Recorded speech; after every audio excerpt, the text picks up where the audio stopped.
they had forgotten me, but Daisy glanced up and held out her hand. Gatsby didn't know me now at all. I looked once more at them, and they looked back at me, remotely, possessed by intense life. Then I went out of the room and down the marble steps into the rain, leaving them there together. Chapter 6. About this time, an ambitious young reporter from New York arrived one morning at Gatsby's door and asked him if he had anything to say. "Anything to say about what?" inquired Gatsby politely. "Why, any statement to give out." It transpired after a confused 5 minutes that the man had heard Gatsby's name around his office in a connection which he either wouldn't reveal or didn't fully understand. This was his day off, and with laudable initiative he had hurried out to see. It was a random shot, and yet the reporter's instinct was right. Gatsby's notoriety, spread about by the hundreds who had accepted his hospitality and so become authorities upon his past, had increased all summer until he fell just short of being news. Contemporary legends, such as the underground pipeline to Canada, attached themselves to him, and there was one persistent story that he didn't live in a house at all, but in a boat that looked like a house, and was moved secretly up and down the Long Island shore. Just why these inventions were a source of satisfaction to James Gatz of North Dakota isn't easy to say. James Gatz. That was really, or at least legally, his name. He had changed it at the age of 17, and at the specific moment that witnessed the beginning of his career, when he saw Dan Cody's yacht drop anchor over the most insidious flat on Lake Superior. It was James Gatz who had been loafing along the beach that afternoon in a torn green jersey and a pair of canvas pants, but it was already J. Gatsby who borrowed a rowboat, pulled out to the Tuolumne, and informed Cody that the wind might catch him and break him up in half an hour. I suppose he had the name ready for a long time, even then. His parents were shiftless and unsuccessful farm people. His imagination had never really accepted them as his parents at all. The truth was that J. Gatsby of West Egg, Long Island, sprang from his platonic conception of himself. He was a son of God, a phrase which, if it means anything, means just that, and he must be about his father's business, the service of a vast, vulgar, and meretricious beauty. So he invented just the sort of J. Gatsby that a 17-year-old boy would be likely to invent, and to this conception he was faithful to the end. For over a year he had been beating his way along the south shore of Lake Superior as a clam digger and a salmon fisher, or in any other capacity that brought him food and bed. His brown, hardening body lived naturally through the half-fierce, half-lazy work of the bracing days. He knew women early, and since they spoiled him, he became contemptuous of them, of young virgins because they were ignorant, of the others because they were hysterical about things which in his overwhelming self-absorption he took for granted. But his heart was in a constant turbulent riot. The most grotesque and fantastic conceits haunted him in his bed at night. A universe of ineffable gaudiness spun itself out in his brain, while the clock ticked on the washstand, and the moon soaked with wet light his tangled clothes upon the floor. Each night, he added to the pattern of his fancies until drowsiness closed down upon some vivid scene with an oblivious embrace. For a while, these reveries provided an outlet for his imagination. They were a satisfactory hint of the unreality of reality, a promise that the rock of the world is founded securely on a fairy's wing. An instinct toward his future glory had led him, some months before, to the small Lutheran college of St. Olave's in southern Minnesota. He stayed there 2 weeks, dismayed at its ferocious indifference to the drums of his destiny, to destiny itself, and despising the janitor's work with which he was to pay his way through. Then he drifted back to Lake Superior, and he was still searching for something to do on the day that Dan Cody's yacht dropped anchor in the shallows along shore. Cody was 50 years old then, a product of the Nevada silver fields, of the Yukon, of every rush for metal since 75. The transactions in Montana copper that made him many times a millionaire found him physically robust, but on the verge of soft-mindedness, and, suspecting this, an infinite number of women tried to separate him from his money. The none too savory ramifications by which Ella Kay, the newspaper woman, played Madame de Maintenon to his weakness and sent him to sea in a yacht, were common property of the turgid journalism in 1902. He had been coasting along all too hospitable shores for 5 years when he turned up as James Gatt's destiny in Little Gull Bay. To young Gatz, resting on his oars and looking up at the railed deck, that yacht represented all the beauty and glamour in the world. I suppose he smiled at Cody. He had probably discovered that people liked him when he smiled.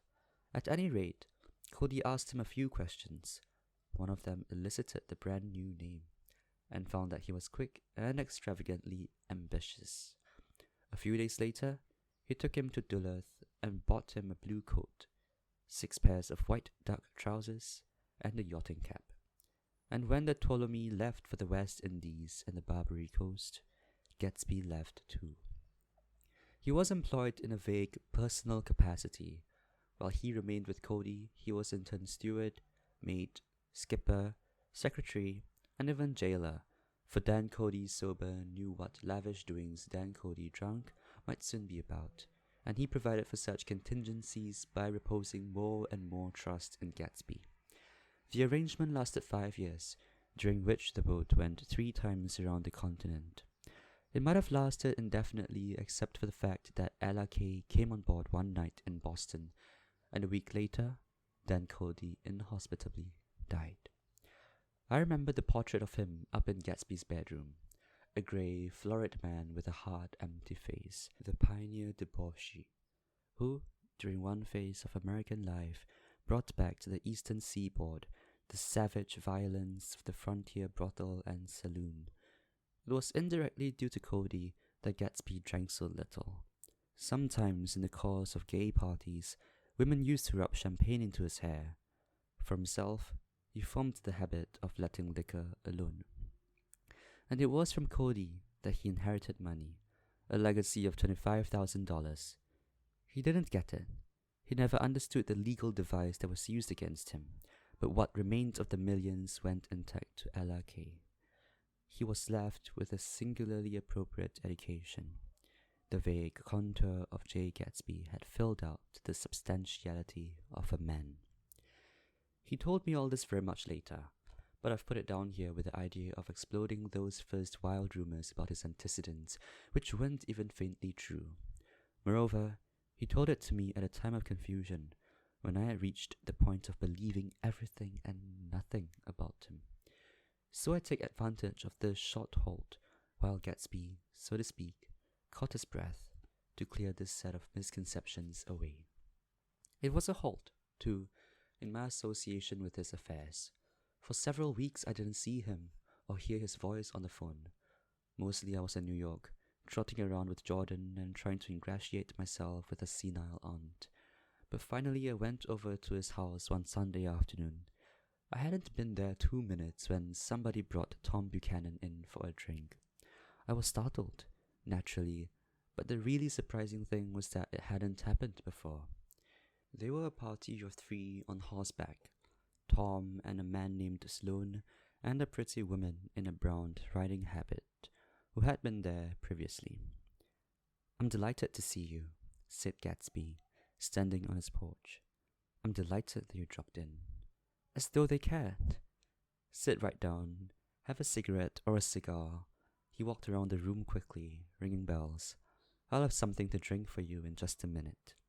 He was profoundly affected by the fact that Tom was there, but he would be uneasy anyhow until he had given them something, realizing in a vague way that that was all they came for. Mr. Sloane wanted nothing. A lemonade? No thanks. A little champagne?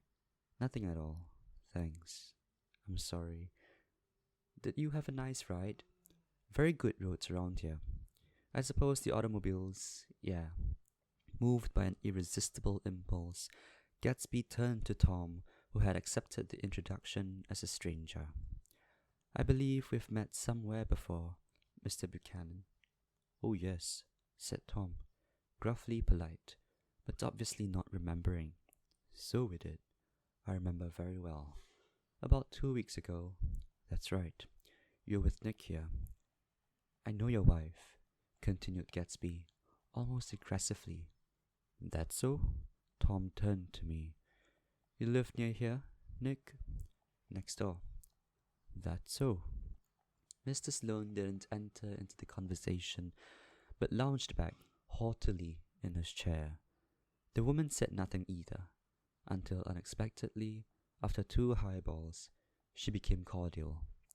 Well, I'll come over to your next party, Mr. Gatsby, she suggested. What do you say? Certainly. I'd be delighted to have you. Be very nice, said Mr. Sloane, without gratitude. Well, think ought to be starting home. Please don't hurry, Gatsby urged them. He had control of himself now, and he wanted to see more of Tom. Why don't you stay for supper? I wouldn't be surprised if some other people dropped in from New York.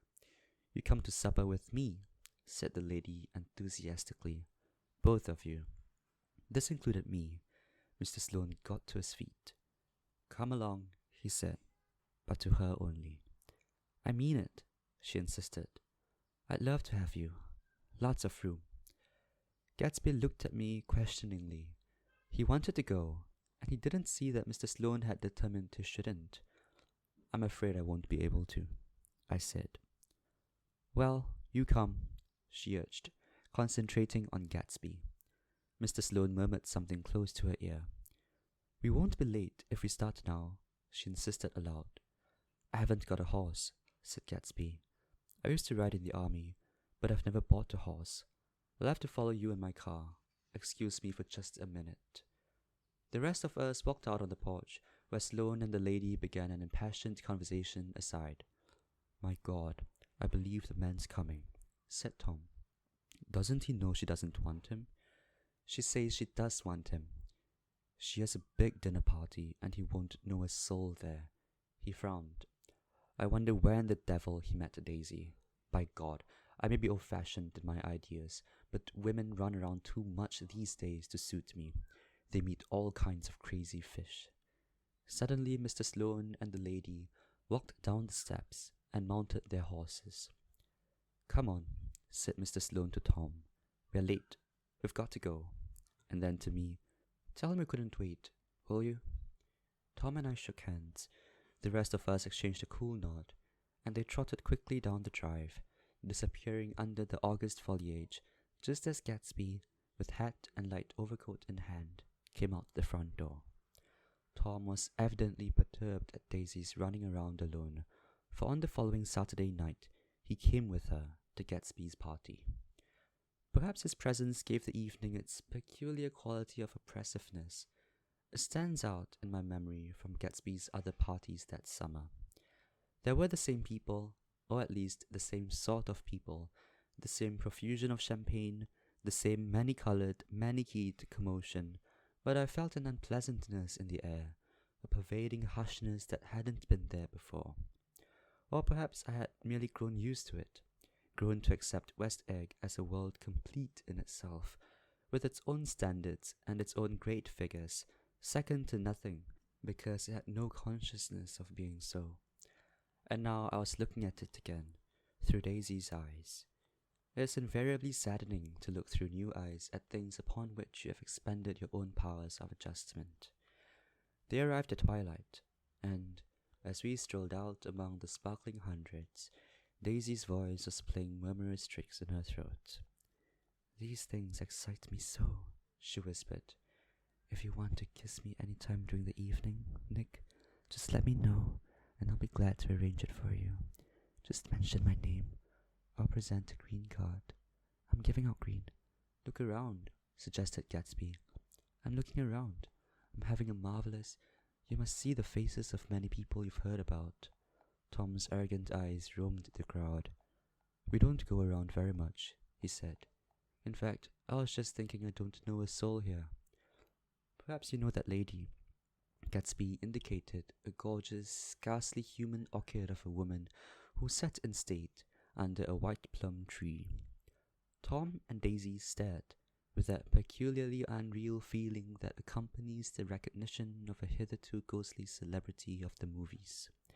"She's lovely," said Daisy. "The man bending over her is a director." He took them ceremoniously from group to group. "Mrs. Buchanan and Mr. Buchanan." After an instant's hesitation, he added, "The polo player." "Oh no," objected Tom quickly. "Not me." But evidently the sound of it pleased Gatsby, for Tom remained the polo player for the rest of the evening. "I've never met so many celebrities," Daisy exclaimed. "I liked that man. What was his name? With a sort of blue nose." Gatsby identified him, adding that he was a small producer. "Well, I liked him anyhow." "I'd a little rather not be the polo player," said Tom pleasantly. "I'd rather look at all these famous people in oblivion." Daisy and Gatsby danced. I remember being surprised by his graceful, conservative foxtrot. I had never seen him dance before. Then they sauntered over to my house and sat on the steps for half an hour, while at her request I remained watchfully in the garden. "In case there's a fire or a flood," she explained, "or any act of God." Tom appeared from his oblivion as we were sitting down to supper together. "Do you mind if I eat with some more people over here?" he said.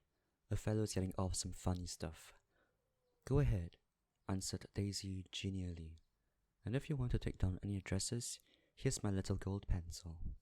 She looked around after a moment and told me the girl was common but pretty, and I knew that except for the half hour she'd been alone with Gatsby, she wasn't having a good time. We were at a particularly tipsy table. That was my fault. Gatsby had been called to the phone, and I'd enjoyed these same people only 2 weeks before. But what had amused me then turned septic on the air now. "How do you feel, Miss Baedeker?" The girl addressed was trying unsuccessfully to slump against my shoulder. At this inquiry, she sat up and opened her eyes. "What?" A massive and lethargic woman who had been urging Daisy to play golf with her at the local club tomorrow spoke in Miss Baedeker's defense. "Oh, she's all right now. When she's had 5 or 6 cocktails, she always starts screaming like that. I tell her she ought to leave it alone." "I do leave it alone," affirmed the accused hollowly. "We heard you yelling, so I said to Doc Civet here, 'There's somebody that needs your help, Doc.'" "She's much obliged, I'm sure," said another friend, without gratitude. "But you got her dress all wet when you stuck her head in the pool." "Anything I hate is to get my head stuck in a pool," mumbled Miss Baedeker. "They almost drowned me once over in New Jersey." "Then you ought to leave it alone," countered Dr. Civet. "Speak for yourself," cried Miss Baedeker violently. "Your hand shakes. I wouldn't let you operate on me." It was like that. Almost the last thing I remember was standing with Daisy and watching the moving picture director and his star. They were still under the white plum tree, and their faces were touching, except for a pale, thin ray of moonlight between. It occurred to me that he had been very slowly bending toward her all evening to attain this proximity, and even while I watched, I saw him stoop one ultimate degree and kiss at her cheek. "I like her," said Daisy. "I think she's lovely." But the rest offended her, and inarguably, because it wasn't a gesture, but an emotion. She was appalled by West Egg, this unprecedented place that Broadway had begotten upon a Long Island fishing village, appalled by its raw vigor that chafed under the old euphemisms and by the too obtrusive fate that herded its inhabitants along a shortcut from nothing to nothing. She saw something awful in the very simplicity she failed to understand. I sat on the front steps with them while they waited for their car. It was dark here in front. Only the bright doors sent 10 square feet of light volleying out into the soft black morning.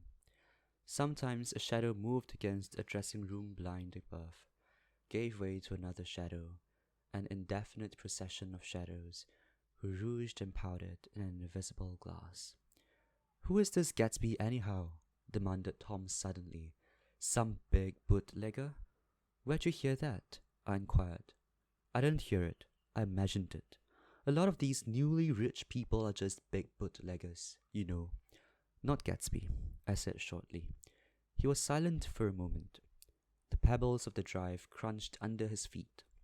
Well, he certainly must have strained himself to get this menagerie together. A breeze stirred the grey haze of Daisy's fur collar. At least they are more interesting than the people we know, she said with an effort. You didn't look so interested. Well, I was. Tom laughed and turned to me. Do you notice Daisy's face when that girl asked her to put her under a cold shower? Daisy began to sing with the music in a husky, rhythmic whisper, bringing out a meaning in each word that it had never had before and would never have again. When the melody rose, her voice broke up sweetly, following it, in a way contralto voices have, and each change tipped out a little of her warm human magic upon the air. Lots of people come who haven't been invited, she said suddenly. That girl hadn't been invited. They simply forced their way in, and he's too polite to object. I like to know who he is and what he does, insisted Tom, and I think I'll make a point of finding out. I can tell you right now, she answered. He owned some drugstores, a lot of drugstores. He built them up himself. The dilatory limousine came rolling up the drive. Good night, Nick, said Daisy. Her glance left me and sought the lighted top of the steps, where 3 o'clock in the morning, a neat, sad little waltz of that year was drifting out the open door. After all, in the very casualness of Gatsby's party, there were romantic possibilities totally absent from her world. What was it up there in the song that seemed to be calling her back inside? What would happen now in the dim, incalculable hours? Perhaps some unbelievable guest would arrive, a person infinitely rare and to be marveled at, some authentically radiant young girl who with one fresh glance at Gatsby, one moment of magical encounter, would blot out those 5 years of unwavering devotion. I stayed late that night. Gatsby asked me to wait until he was free, and I lingered in the garden until the inevitable swimming party had run up, chilled and exalted, from the black beach, until the lights were extinguished in the guest rooms overhead. When he came down the steps at last, the tanned skin was drawn unusually tight on his face, and his eyes were bright and tired. She didn't like it, he said immediately. Of course she did. She didn't like it, he insisted. She didn't have a good time. He was silent, and I guessed at his unutterable depression. I feel far away from her, he said. It's hard to make her understand. You mean about the dance? The dance? He dismissed all the dances he had given with a snap of his fingers. Old sport, the dance is unimportant. He wanted nothing less of Daisy than that she should go to Tom and say, I never loved you. After she had obliterated 4 years with that sentence, they could decide upon the more practical measures to be taken. One of them was that, after she was free, they were to go back to Louisville and be married from her house, just as if it were 5 years ago. And she doesn't understand, he said. She used to be able to understand. We'd sit for hours. He broke off and began to walk up and down a desolate path of fruit rinds and discarded favors and crushed flowers. I wouldn't ask too much of her, I ventured. You can't repeat the past. Can't repeat the past? She cried incredulously. Why, of course you can. He looked around him wildly, as if the past were lurking here in the shadow of his house, just out of reach of his hand. I'm going to fix everything, just the way it was before, he said, nodding determinedly. She'll see. He talked a lot about the past, and I gathered that he wanted to recover something, some idea of himself perhaps, that had gone into loving Daisy. His life had been confused and disordered since then. But if he could once return to a certain starting place and go over it all slowly, he could find out what the thing was. One autumn night, 5 years before, they had been walking down the street when the leaves were falling, and they came to a place where there were no trees and the sidewalk was white with moonlight. They stopped here and turned toward each other. Now it was a cool night with that mysterious excitement in it, which comes at the two changes of the year. The quiet lights in the houses were humming out into the darkness, and there was a stir and bustle among the stars. Out of the corner of his eye, Gatsby saw that the blocks of the sidewalks really formed a ladder and mounted to a secret place above the trees. He could climb to it, if he climbed alone, and once there he could suck on the pep of life, gulp down the incomparable milk of wonder. His heart beat faster as Daisy's white face came up to his own. He knew that when he kissed this girl and forever wed his unutterable visions to a perishable breath, his mind would never romp again like the mind of God. So he waited, listening for a moment longer to the tuning fork that had been struck upon a star. Then he kissed her. At his lips' touch, she blossomed for him like a flower, and the incarnation was complete. Through all he said, even through his appalling sentimentality, I was reminded of something, an elusive rhythm, a fragment of lost words that I had heard somewhere a long time ago. For a moment, a phrase tried to take shape in my mouth, and my lips parted like a dumb man's, as though there was more struggling upon them than a wisp of startled air. But they made no sound, and what I had almost remembered was uncommunicable forever.